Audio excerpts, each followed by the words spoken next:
अस्सलामुअलैकुम। मेरा बेटा, आज हमने ट्रिग्नोमेट्रिक फार्मूलाज फॉर डेरिवेटिव्स को डील करना है, डिस्कस कर रहे हैं। ठीक है। वजह क्या है कि 3.4 के अंदर कुछ क्वेश्चंस हैं आपके पास, क्वेश्चन 3 के अंदर जैसे उसके अंदर ट्रिग्नोमेट्रिक फार्मूलाज यूज़ हो रहे होंगे, उसके अंदर ट्रिग्नोमेट्रिक आइडेंटिटीज आ रही होंगी। तो जाहिर सी बात है, जहाँ पर ट्रिग्नोमेट्रिक आइडेंटिटीज आ जाएं और डेरिवेटिव का ऑपरेटर अप्लाई हो रहा हो तो इट मीन्स वहाँ पर ट्रिग्नोमेट्रिक फार्मूलाज फॉर डेरिवेटिव्स लगेंगे। ठीक है, तो जी देखते हैं सबसे पहले हमसे क्या कह रहा है। देखो, सबसे पहला जो फॉर्मूला मेरे पास आ रहा है, डेरिवेटिव का ऑपरेटर अप्लाई हो रहा है साइन एफ ऑफ एक्स। देखो एफ ऑफ एक्स क्या है, मैं यहां डिफाइन करता हूं। एफ ऑफ एक्स ये आपके पास सिंपली क्या होगा, एंगल होगा, हाँ या ना। ठीक है।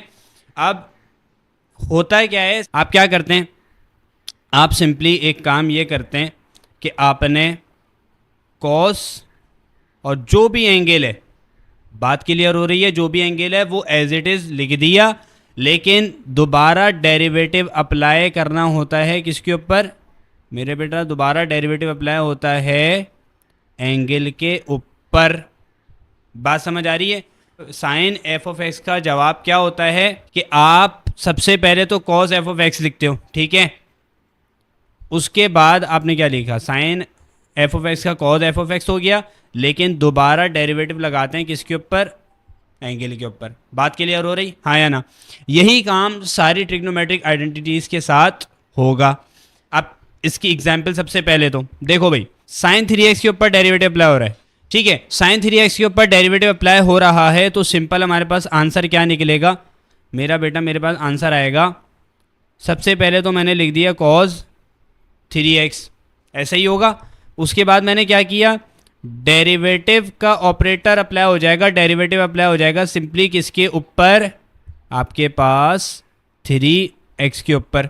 अब आपको डेरिवेटिव्स पक्के होना ज़रूरी हैं, ठीक है, डायरेक्ट, ताकि हम आंसर लिख सकें। अब क्या हो जाएगा, cos 3x डेरिवेटिव अप्लाई हो रहा है 3x के ऊपर, सिंपल ये हो जाएगा आपके पास cos 3x तो एज इट इज़ रहेगा। 3x का डेरिवेटिव क्या होता है, 3x का डेरिवेटिव होता है 3। तो अगर हम इसको सही से लिखना चाहें तो 3 इंटू कॉज 3x। बात क्लियर हो रही, हाँ या ना, सही है। अच्छा मेरा बेटा, कॉज एफ ऑफ एक्स के ऊपर डेरिवेटिव अप्लाई हो रहा है। अच्छा, मैं आपको ये आसान तरीके से कैसे समझ में आ जाए, मैं आपको कुछ इंपॉर्टेंट पॉइंट्स बताता हूँ। देखो सबसे पहले वो देखो जी, अभी सिर्फ और सिर्फ इसकी बात करते हैं। देखो, sine square plus cos square theta equals to 1, ये हमने पढ़ा था बचपन में, ठीक है। तो क्या होता था, साइन का रिलेशन किसके साथ होता था, साइन का रिलेशन कॉस के साथ, और कॉस का रिलेशन साइन के साथ। वाइस वर्सा का मतलब क्या है कि भाई साइन का रिलेशन अगर कॉस के साथ है तो कॉस का रिलेशन किसके साथ होगा, साइन के साथ होगा। ठीक है, बात क्लियर हो रही है।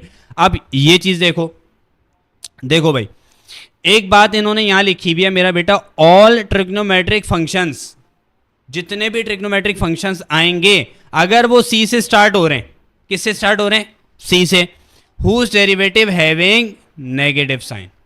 यानी सिंपल हल है, जो ट्रिग्नोमेट्रिक आइडेंटिटी या फंक्शन सी से स्टार्ट हो रहा है और उसके ऊपर डेरिवेटिव अप्लाई हो रहा है तो उसके आंसर में डायरेक्ट क्या लिख दो, आंख बंद करके माइनस साइन लिख दो, फिर देखो उसका रिलेशन किसके साथ है। बात क्लियर हो रही है, हाँ या ना। अब जैसे देखो, अब हमारा क्या है, ये रहा। अच्छा, अब हमारा कॉज एफ ऑफ एक्स आ रहा है ना मेरा बेटा, कॉज देखो किससे स्टार्ट हो रहा है, सी से, हाँ या ना। तो इट मीन्स बगैर सोचे समझे क्या लिख दो, माइनस साइन। बात क्लियर हो गई। अब बाद में देखा जाएगा भी रिलेशन किससे, लेकिन सी से स्टार्ट हो रहा है तो हमने सबसे पहले क्या लगा दिया इसके आंसर में, माइनस साइन, हाँ या ना। अच्छा, अब देखो कॉस का रिलेशन हमने किसके साथ पढ़ा, कॉस का रिलेशन हमने बता दिया, जब साइन का कॉस के साथ है तो कॉस का किसके साथ है, साइन के साथ। आई होप आपको इजीली समझ आ रहा होगा इंशाल्लाह। अच्छा, एंगल एज इट इज़ आपने पूरी चीज़ ऐसे लिख दी। अब क्या हो रहा है, आप दोबारा डेरिवेटिव अप्लाई करोगे किसके ऊपर, एंगल के ऊपर, ऐसे ही होगा, यही फॉर्मूला कहलाता है। ठीक है, यहाँ तक बात कंप्लीट हो गई। अब इसको एग्जाम्पल पे इम्प्लीमेंट करो। देखो आपसे क्या कह रहा है, कह रहा है डेरिवेटिव अप्लाई हो रहा है cos 2x के ऊपर। सबसे पहले तो आपने देखा भाई c आ रहा है, ठीक है, मुझे नहीं मालूम कि cos है, कॉट है, कॉसेक है, कुछ भी है, ठीक है, बस सी देखा मैंने तो क्या लगा दिया, माइनस साइन।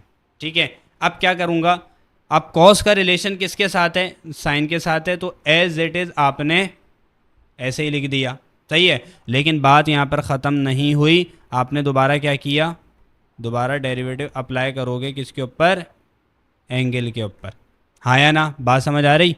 तो इसका जवाब क्या निकलेगा फाइनली, साइन 2x माइनस का हो गया, और जब डेरिवेटिव अप्लाई होगा 2x के ऊपर तो आंसर क्या मिलेगा, 2। तो इसका कंप्लीट आंसर क्या बना, कंप्लीट आंसर आ रहा है -2 इंटू साइन 2x। बात समझ आ रही है, पल्ले पड़ रही है, हाँ या ना। अच्छा ये हो गया। अब देखो हमारे पास क्या आ रहा है, डेरिवेटिव किसका लेना है, टेंजेंट एफ ऑफ एक्स का, हाँ या ना, टेन एफ ऑफ एक्स का हमने डेरिवेटिव निकालना है। क्विकली इजीली जवाब क्या निकल सकता है, देखो अब आप ये देखो note, 1 plus tangent square theta equals to sec square theta, ये भी हम पढ़ चुके हैं पहले। तो क्या इसमें कह रहा है, टेंजेंट का जो रिलेशन है वो किसके साथ है, सेक के साथ है, और वाइस वर्सा। टेंजेंट का रिलेशन सेक के साथ है, तो सेक का रिलेशन किसके साथ है, टेंजेंट के साथ। बात समझ आ रही, हाँ या ना। एक बात ये हो गई, ठीक है। अब दूसरी बात देखो, अब एक बात जहन में रखना, जो अभी हमने पढ़ा आपके सामने क्या था, एक तो सबसे पहली बात ये पढ़ी थी कि जितने ट्रिग्नोमेट्रिक फंक्शंस हैं अगर वो सी से स्टार्ट हो रहे हैं तो उनका डेरिवेटिव में जवाब में क्या आ रहा होगा, नेगेटिव साइन, ठीक है। अच्छा दूसरी बात, derivative of sine and cos having power 1, अभी हमने यही पढ़ा ना, साइन और कॉस का जब हमने डेरिवेटिव निकाला तो वहां पर आंसर में साइन और कॉस में पावर में क्या आ रहा था, पावर आपके पास 1 आ रही थी। ये मैं दिखा देता हूं, ठीक है। देखो अभी आपने कॉस का भी पढ़ा, साइन का भी पढ़ा। देखो साइन का जब हमने जवाब निकाला तो कॉस की पावर देखो कैसी है, 1, और जब कॉस का निकाला तो साइन की पावर 1 है। बात क्लियर हो गई। तो ये आपको कह रहा है, अब देखो हम टेंजेंट का पढ़ रहे थे ना, तो टेंजेंट का रिलेशन सेक के साथ और सेक का रिलेशन टेंजेंट के साथ। अब तीसरी बात यहाँ जो लिखी है बहुत इंपॉर्टेंट, कह रहे derivative of tangent and cot, सही है। देखो टेंजेंट और कॉट का जब डेरिवेटिव निकालोगे तो उसके आंसर में, मुझे नहीं पता रिलेशन किसके साथ है, मैं एक जनरल बात कर रहा हूं, आप टेंजेंट का डेरिवेटिव ले रहे हो अगर और कॉट का ले रहे हो, ठीक है, तो उसके जवाब में क्या आ रहा होगा, जो भी उसका रिलेशन होगा जिसके साथ, उसकी पावर कैसी होगी, 2 होगी। बात क्लियर हो रही है, हाँ या ना। अच्छा तो टेंजेंट एफ ऑफ एक्स, अच्छा अभी हमने क्या पढ़ा, टेंजेंट का रिलेशन सेक के साथ और सेक का रिलेशन टेंजेंट के साथ, एक बात। दूसरी बात हमने क्या पढ़ी कि भाई जब टेंजेंट और कॉट का डेरिवेटिव लोगे तो उसके जो रिलेशन जिसके साथ होगा उसकी पावर में कैसी वैल्यू होगी, 2 होगी, ठीक है। तो आपने क्या किया, आपने सिंपल सा काम कर दिया, भाई टेंजेंट का रिलेशन होता है सेक के साथ, लेकिन सिर्फ सेक नहीं, सेक स्क्वायर, ठीक है, और एंगल एज इट इज़ आ गया। और मेरा बेटा आपने क्या किया, आपने सिंपल काम कर दिया, डेरिवेटिव अप्लाई कर दिया किसके ऊपर, एंगल के ऊपर। बात क्लियर हो रही है, हाँ या ना। अब इसको ज़रा इम्प्लीमेंट करो अपनी एग्जाम्पल के ऊपर। देखो भाई टेंजेंट x4 के ऊपर डेरिवेटिव का ऑपरेटर अप्लाई हो रहा है, तो आप क्या करोगे, आप सिंपल कर दोगे सेक स्क्वायर x4, ठीक है भाई, एंगल है ना, एंगल को तो अभी नहीं छेड़ते, तो सेक स्क्वायर x4, लेकिन दोबारा हमने क्या लगाना है, दोबारा डेरिवेटिव अप्लाई होगा किसके ऊपर, एंगल के ऊपर। एंगल क्या था, x4 था।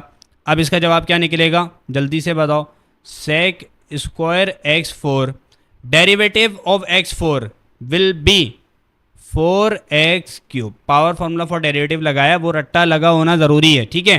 तो क्या हो जाएगा answer final, 4x3 into sec square x4। बात पल्ले पड़ रही है, हाँ या ना, ठीक है। अच्छा भाई अब क्या आ रहा है, अब कॉट आ रहा है। टेंजेंट और कॉट में क्या पढ़ा था कि भाई आपके पास सिंपल ये होता है कि टेंजेंट और कॉट के जवाब में जिसका रिलेशन इसके साथ होता है उसकी पावर ऐसी होती है, 2 होती है। एक बात तो ये पढ़ी थी। अब देखते हैं कॉट का रिलेशन किसके साथ है। ये देखो भाई, ये भी हमने बचपन में पढ़ा था, 1 plus cot square theta equals to cosec square theta. तो सिंपल कॉट का रिलेशन किसके साथ है, कॉसेक के साथ, ठीक है। और कॉसेक का किसके साथ होगा, कॉट के साथ होगा। तो सिंपल काम हो गया। आपने क्या किया, आपने सिंपल कॉट का रिलेशन कॉसेक के साथ होता है।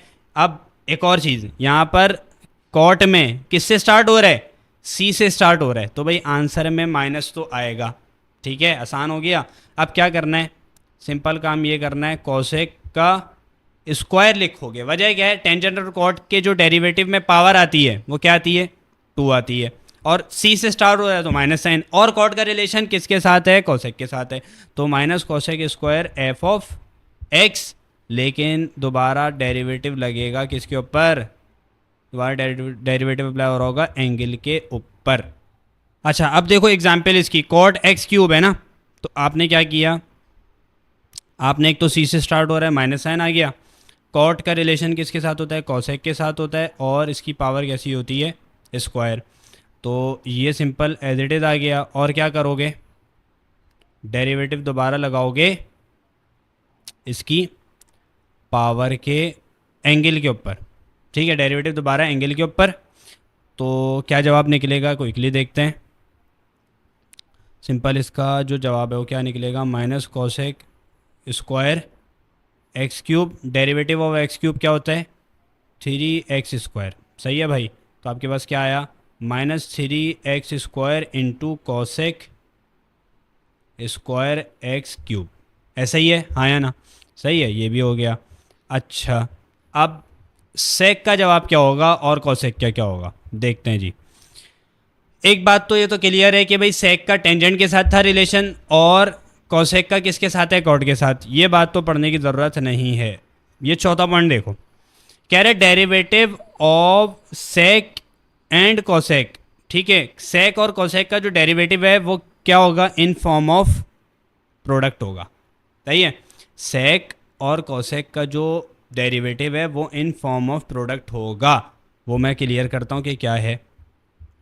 देखो जी, ये सेक एफ ऑफ एक्स लिखा हुआ है, कह रहे हैं सेक का रिलेशन एक तो टेंजेंट के साथ होता है और इन फॉर्म ऑफ प्रोडक्ट आएगा इसका डेरिवेटिव, तो क्या हो जाएगा आपके पास, simple sec f of x, ठीक है, into tangent f of x. ठीक है, इन फॉर्म ऑफ प्रोडक्ट कह रहा था, तो सेक इनटू टेंजेंट कहते हो आप किसका, सेक का डेरिवेटिव, सेक इनटू टेंजेंट। लेकिन दोबारा किसके ऊपर डेरिवेटिव अप्लाई होता है, दोबारा डेरिवेटिव अप्लाई होता है एंगल के ऊपर। बात पल्ले पड़ रही, हाँ या ना। अच्छा अब देखो, सेक 5x, इसका जवाब क्या होगा, इसका भी सिंपल सा जवाब है कि आपने सेक इंटू टेंजेंट है, एंगल जो भी हो, ठीक है, टेंजेंट 5x हो गया, लेकिन दोबारा डेरिवेटिव किसके ऊपर लेते हैं, दोबारा डेरिवेटिव अप्लाई करते हैं किसके ऊपर, एंगल के ऊपर। सही है, तो क्या हो जाएगा भाई, 5x का जवाब क्या होता है, 5x का जवाब हो जाएगा 5, तो मैं डायरेक्ट यहां करके लिख रहा हूं 5 इंटू सेक 5x और टेंजेंट 5x, ये इसका जवाब है। बात समझ आ रही है, हाँ या ना। अच्छा अब देखो कोसेक आ गया, पहली चीज तो कोसेक के अंदर देखो क्या है, ये सी से स्टार्ट हो रहा है, इट मीन्स इसके डेरिवेटिव के जवाब में क्या आ रहा होगा, माइनस साइन। सही है, और दूसरी बात कोसेक है, तो कोसेक का रिलेशन किसके साथ था, कॉट के साथ।